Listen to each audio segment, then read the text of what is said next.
오늘은 성령 강림 주일로 함께 예배드리고 있습니다.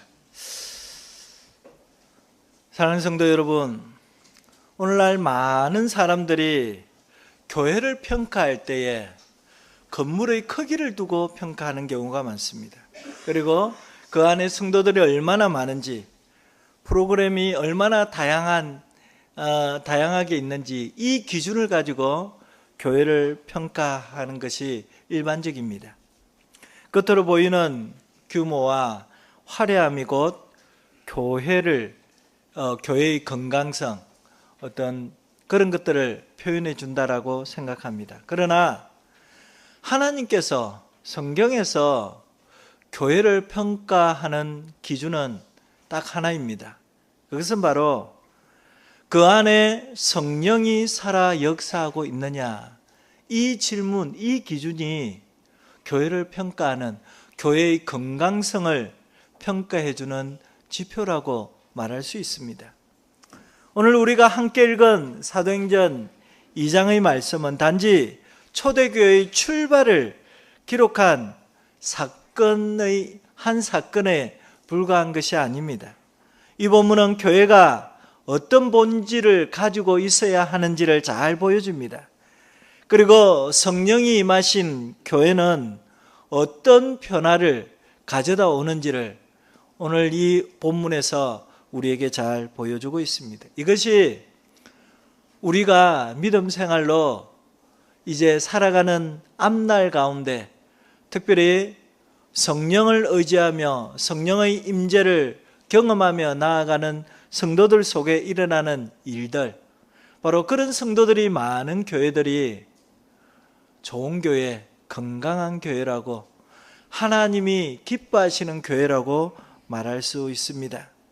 오순절 성령 강림 사건은 단 한 번 2000년 전에 제자들 위에 임하셨습니다. 그러나 이 오순절 성령 강림 사건의 효력은 지금 이 자리에 우리에게까지도 역사하고 있음을 믿으시기 바랍니다. 이 은혜가 지금 이곳에 오늘 성경에서 오늘 우리가 직접 읽고 보았던 바로 그 은혜의 역사는 변함없이 한치의 약함도 없이 우리에게 동일한 성령 하나님이 임재하고 계심을 믿으시기 바랍니다. 제가 오늘 아침에 눈을 뜨고 오늘 특별히 성찬 예배가 있으니 마음이 여러 가지 조금은 긴장이 되었습니다. 그런데 그 눈을 뜨고 일어나서 처음으로 드는 마음은 하나님, 오늘 이 예배가 우리 성도들 한 사람 한 사람에게 참으로 성령님이 살아 내 안에서 역사하고 계시다는 것을 말씀을 듣고 눈으로 보면서 확신할 수 있도록 해주십시오. 자연스럽게 이런 기도가 되었습니다. 성도 여러분, 오늘 이 예배가 진짜 여러분을 살리고 회복하고 성령의 놀라운 역사하심을 담고 성령의 임재를 경험하고 세상 가운데서는 성령과 동행하는 복된 여러분의 삶이 되시기를 간절히 소망합니다. 먼저 첫 번째로 우리가 살피는 것은 성령은 교회를 거룩한 성령의 임재의 공동체가 되게 하신다라는 겁니다. 교회는 바로 성령의 임재의 역사가 시작됨으로 교회가 탄생되었다는 거죠. 그러니 오늘 성경에서 우리에게 말하는 것은 너희가 교회냐? 고제 교회라고 말한다면 그 안에는 성령의 임재의 역사하심이 있어야 되지 않겠냐라는 질문을 우리에게 던지고 있습니다. 오늘 본문 2절에서 4절까지 같이 한번 읽어보겠습니다. 2절, 3절, 4절입니다. 같이 읽겠습니다. 시작. 호련히 하늘로부터 급하고 강한 바람 같은 소리가 있어 그들이 앉은 온 집에 가득하며 마치 불의 혀처럼 갈라지는 것들이 그들에게 보여 각 사람 위에 하나씩 임하여 있더니 그들이 다 성령의 충만함을 받고 성령이 말하게 하심을 따라 다른 언어들로 말하기를 시작하니라. 아멘. 하늘로부터 급하고 강한 바람 같은 소리가 들리면서 불의 혀같이 갈라지는 것이 각 사람 위에 임합니다. 모두가 성령의 임재를 눈으로 보고 귀로 들으며 그 임재를 확인하게 되는 순간이었습니다. 그리고 46절, 47절로 넘어가면 이렇게 증언합니다. 같이 한번 읽겠습니다. 46절, 47절 시작. 날마다 마음을 같이하여 성전에 모이기를 힘쓰고 집에서 떡을 떼며 기쁨과 순전한 마음으로 음식을 먹고 하나님을 찬미하며 또 온 백성에게 칭송을 받으니 주께서 구원받는 사람을 날마다 더하게 하시니라. 아멘. 이 장면은 성령의 임재의 역사가 일어난 무리들 속에서 나타나는 모습입니다. 다시 말씀드리면 하나님의 임재, 성령의 임재의 역사가 일어난 교회에는 이런 모습이다라는 표현이죠. 그게 바로 날마다 마음을 같이하고 성전에 모이기를 힘쓰고 집에서 떡을 떼며 기쁨과 순전한 마음으로 음식을 먹고 하나님을 찬미하며 또 온 백성에게 칭송을 받으니 주께서 구원받는 사람을 날마다 더하게 되는 교회가 성령의 임재의 역사가 나타나는 교회입니다.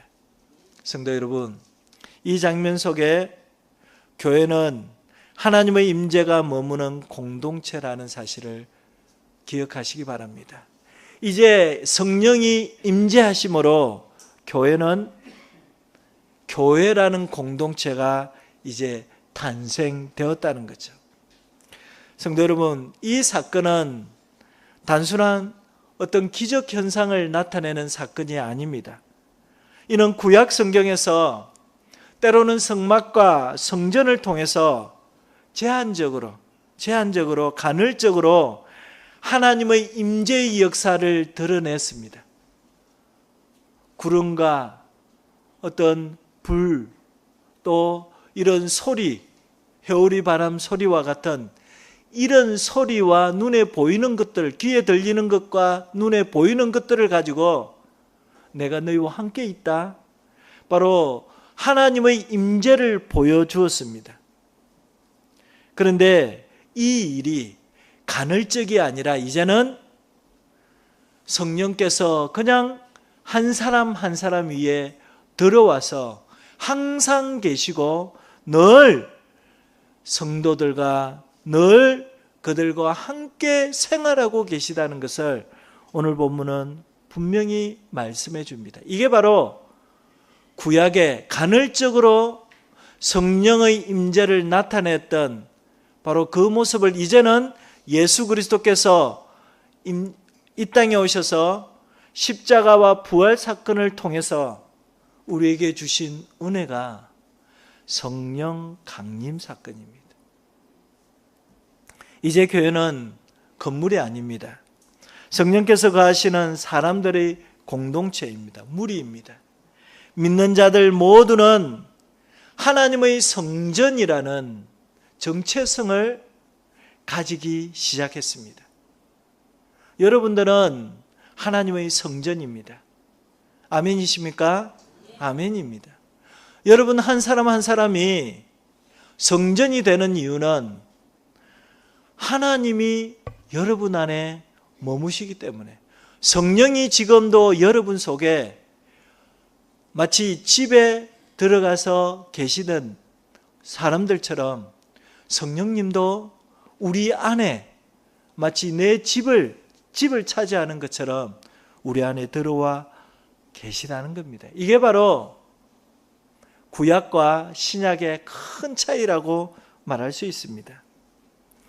우리를 거룩한 백성이라고 말하는 이유는 마치 예배당이 좋고 고제교회가 거룩한 교회라고 말하는 것이 뭔가 환경이 좋고 크고 웅장하고 화려해서가 아니라 우리 각각 한 사람 한 사람 위에 성령께서 임재해 계시기에 고조교회를 거룩한 교회라고 말하는 겁니다. 성도 여러분, 이러한 성령의 임재의 역사는 사도행전 2장 한 군데서만 반짝 끝나고 그 이후로 사라졌느냐? 그렇지 않습니다. 계속해서 사도행전 곳곳에서는 성령이 그들과 함께 계심으로 놀라운 은혜의 역사를 일으키고 계십니다. 사도행전 4장 31절에는 이렇게 말합니다. 빌기를 다하매 기도를 하니 모인 곳이 진동하고 무리가 다 성령 충만하여 담대히 하나님의 말씀을 전하니라. 어려움이 있을 때에 제자 중에 한 사람이 감옥에 있다는 소식을 듣고 빌기를 다하며 기도하니 성령께서 그 가운데서 성령 충만한 가운데서 놀라운 역사하심으로 옥문이 열리고 그곳에서 제자들이 풀려나고 또한 하나님의 복음의 말씀을 담대히 전하게 되는 모습을 보여줍니다. 말씀의 권세가 드러나고 있는 모습입니다. 또한 사도행전 13장 2절에서는 안디옥 교회가 예수를 섬기며 금식할 때 성령께서 친히 말씀하십니다. 내가 불러 시키는 일을 위하여 바나바와 사울을 따로 세우라. 하나님의 뜻이 이제는 성령을 통해서 우리에게 말씀해 준다는 거죠. 바로 이게 구약과 신약의 너무도 다른 차이입니다. 이제 여러분은 여러분 가운데 하나님이 세미한 음성으로 말씀해 주십니다. 믿으십니까? 아멘.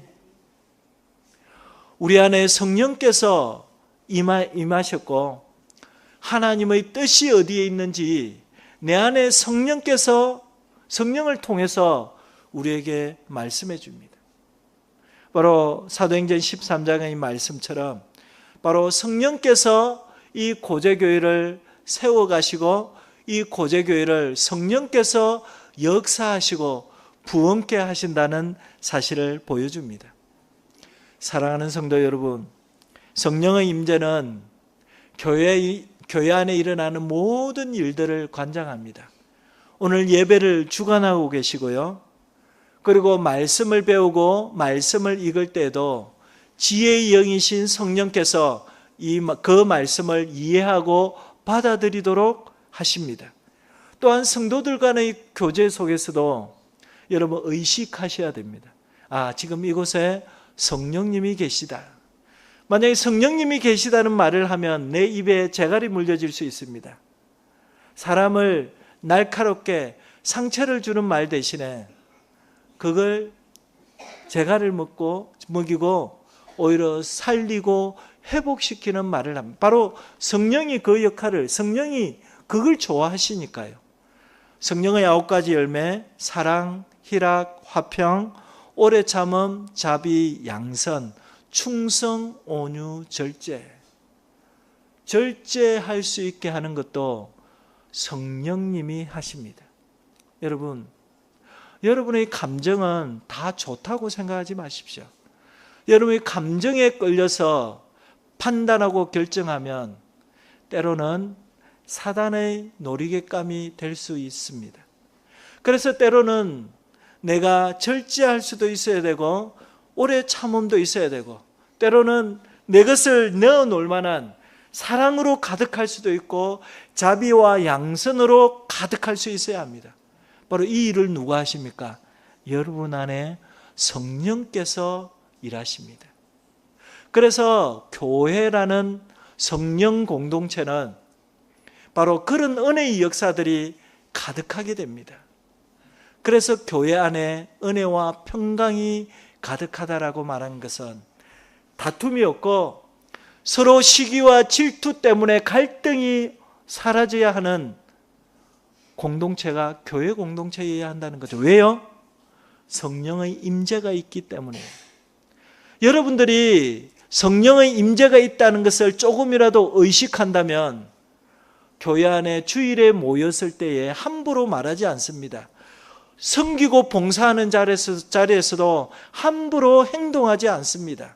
겸손하게 사람들이 알지 못해도 하나님께 헌신하고 결단한 것을 하나님 앞에 올려드리는 마음으로 드립니다. 왜요? 내가 그렇게 할 수 있는 힘은 내 안에 성령님이 계시기에, 성령님이 나를 보고 계신다는 것 때문에 나는 내 행동과 내 말과 또 내 생각을 절제합니다. 그래서 교회 안에 있어야 될 모든 일들, 역할들, 기도도, 말씀을 읽는 것도, 예배도, 교제도, 이 모든 일들 가운데 거룩한 두려움이 자리하기도 합니다. 죄가 들어오지 못하도록 바로 이 일을 성령께서 행하십니다. 성김과 나눔이 있는 곳에서는 아주 자연스럽고 진심에 우러나오는 내 것을 내어놓는 나눔이 있기도 합니다. 누가 하십니까? 성령께서 그 안에 하나님의 임재의 역사가 나타나는 결과들입니다. 그러므로 우리는 다시 성령의 임재가 머무는 교회를 꿈꾸고 회복해야 합니다. 성령이 계신 곳에, 계신 교회, 그 교회가 바로 살아있는 교회, 하나님이 역사하는 교회라고 말할 수 있습니다. 이 은혜를 사모하시며 함께 성령의 임재를 경험하는 고재교회 될 수 있기를 힘쓰시기를 간절히 축원드립니다. 두 번째입니다. 두 번째는 성령은 교회를 복음의 정인된 공동체로 세워가신다는 겁니다.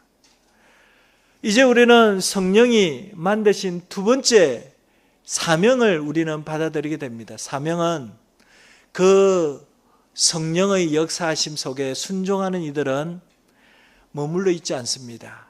밖으로 나갑니다. 본문 4절을 보면 그들이 다 성령의 충만함을 받고 성령이 말하게 하심을 따라 말하기 시작하니, 성령 충만함을 받을 때는 말을 합니다. 무슨 말일까요?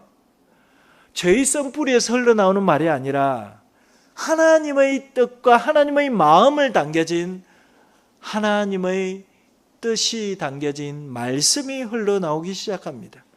그리고 41절에는 그 말을 받은 사람들은 세례를 받으며 이날에 3,000명이 더하더라. 그리고 47절에는 주께 구원받은 사람들이 날마다 더하더라. 이전에는 두려움에 숨어 지내던 제자들이, 아이고 내가 어떻게 하면 살까 숨어 있었던 그 제자들이 성령 충만함을 받고 담대히 복음을 전하기 시작합니다. 그리고 수많은 사람들이 복음을 받아들이고 교회 공동체 안으로 들어오기 시작합니다. 성도 여러분, 성령의 역사는 복음을 내 안에 가두어두지 않습니다. 성령의 역사는 밖으로 흘러나가게 합니다. 사도행전 1장 8절 우리는 잘 압니다. 오직 성령이 너희에게 임하시면 너희가 권능을 받고, 결국에는 그 권능은 주의 제자로 주님을 증거하는 정인의 삶을 사는 권능, 능력을 받게 된다는 겁니다. 성령은 우리 안에서 때로는 우리를 위로하고 또 우리에게 은혜를 더하도록 지혜의 영을 더하기도 합니다. 그러나 그것만으로 끝이 아닙니다. 성령님은 우리 안에서 내가 가고 내가 처한 곳이 곧 사명지, 사역지라는, 선교지라는 생각으로 그곳에서 내 안에 계신 성령님을, 성령님에 따라 순종으로 성령의 권능을 드러내고 그 안에 말씀을 전하는 자로 살아갑니다. 오순절 사건은 교회가 세상 속으로 보냄받았다는 날의 선포의 날입니다. 예루살렘에서 시작된 복음은 유대와 사마리아와 땅끝까지 이르러 내 증인이 되라. 땅끝까지 차츰차츰 우리의 영역들은 넓혀갑니다. 즉 우리 안에서 복음이 시작된 그 복음은 성령의 이끌림 받아 차츰차츰 확장되고 우리를 통해서 하나님의 나라가 커가는 모습을 우리를 통해서 나타낸다는 거죠. 복음은 내 안에 머물러 있지 않습니다. 절대로 그렇지 않습니다. 진짜 복음은 반드시 누군가에게 전해집니다. 흘러가게 됩니다. 누군가의 삶을 변화시킵니다.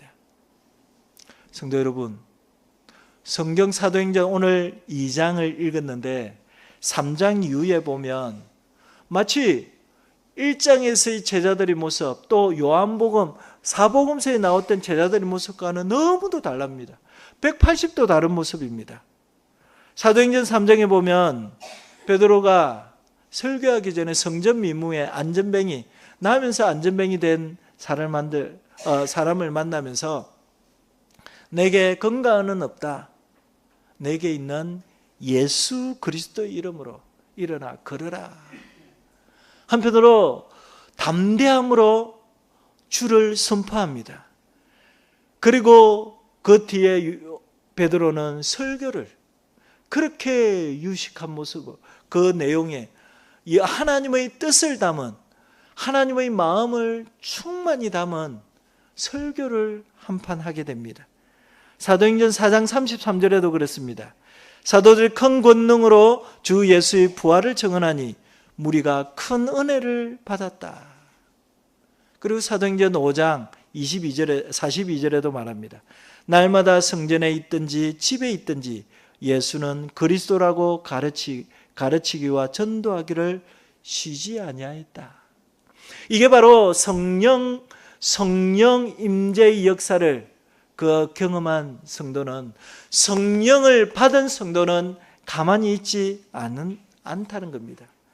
그러므로 고대교회가 성령 충만한 교회라면 복음을 말하지 않고는 견딜 수 없습니다. 사도행전 8장에 스데반의 순교 이후에 교회는 흩어집니다. 성도들은 뿔뿔이 흩어집니다. 예루살렘 교회는 저 멀리 뿔뿔이 흩어집니다. 그런데 오히려 그 뿔뿔이 흩어진 성도들이 그곳에서 복음을 전하기 시작하고 하나님의 나라는 믿는 사람들의 수는 더해갑니다. 8장 4절에 흩어진 사람들이 두루 다니며 복음의 말씀을 전할세. 성령은 교회를 가만히 두지 않습니다. 성령은 교회를 세상으로 보내십니다. 성령 충만한 교회는 반드시 복음을 말하게 되어 있습니다. 성도 여러분, 우리 고대교회가 사실은 그런 면에서 어떤 교회보다 부족하지 않습니다. 어제 칼가리 전도들 할 때에도 참 성도들이 남자들은 칼을 갈고 여자들은 거기에 오고 가는 사람들에게 복음을 전합니다. 친근하게 어떻게 살았느냐부터 해서 옛 이야기로 시작해서 혹시 가족 중에 자녀 중에 예수 믿는 사람이 있는지를 확인하고 또 그 자녀를 통해서 복음이 들어가도록 힘썼습니다. 기도도 하기도 했고요. 또 교회 갈 마음이 있었지만 내심 적극적으로 나서지 못했던 그들에게 사실은 그 전도 현장은 절호의 기회입니다. 그 사람들을 붙들고 기도하는 자리가, 그리고 우리에게 주신 사명의 자리가 바로 그런 자리입니다. 뿐만 아니라 이분들은 또 호박죽 전도를 그렇게 그리워한다라고 합니다. 예전에 호박죽을 써서 그렇게 성도들에게 이 지역 사람들에게 나눠줬던 것을 그분들은 기억하고 있다고 합니다. 여러분, 다시금 시작합시다. 다시 회복합시다. 성령 충만함의 역사는 바로 이런 일들을 통해서 드러납니다. 여러분 안에 성령을 감춰두지 마십시오. 그렇다면 그 성령의 역사하심은 옳지 못합니다. 그 안에서, 우리 안에서 먼저 복음의 역사가 일어나기 시작하고 거기에서 멈추지 않고 이 성령의 역사하심은 우리 밖으로 나갑니다. 내 가족들에게, 내 일터 가운데, 내가 살고 있는 이 이웃들에게 복음이 전해지는 일에 우리는 헌신하고 결단하게 됩니다. 바로 이것이 성령의 역사가 일어나는 교회의 모습입니다. 말씀을 맺습니다. 성도 여러분, 우리 안에 성령님이 임재해 계십니다. 믿으십니까? 아멘입니다. 이럴 때 우리 안에 우리에게 행동들, 우리의 인격들, 우리의 습관들 속에 바로 성령께서 우리를 만지시고 역사하는 일들이 우리에게서 나타나야 합니다. 말에서 나타나야 되고 행동에서도 나타나야 되고 또한 전도하는 현장 속에서도 우리의 발걸음은 성령의 이끌림 받는 발걸음이 되어야 합니다. 성도 여러분, 여러분의 가족들에게 복음 전하는 일을 하나님은 누구에게 맡기셨나요? 여러분에게 맡기셨습니다.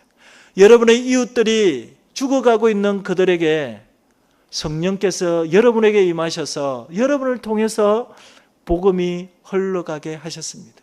하나님이 여러분에게 그 일터와 그 직장을 주신 이유는 복음의 현장이, 전도 현장이 되게, 사명을 감당하는 현장이 되게 하신 것입니다. 이 은혜가 여러분의 삶 가운데 함께 하시기를 간절히 축원드립니다. 아멘.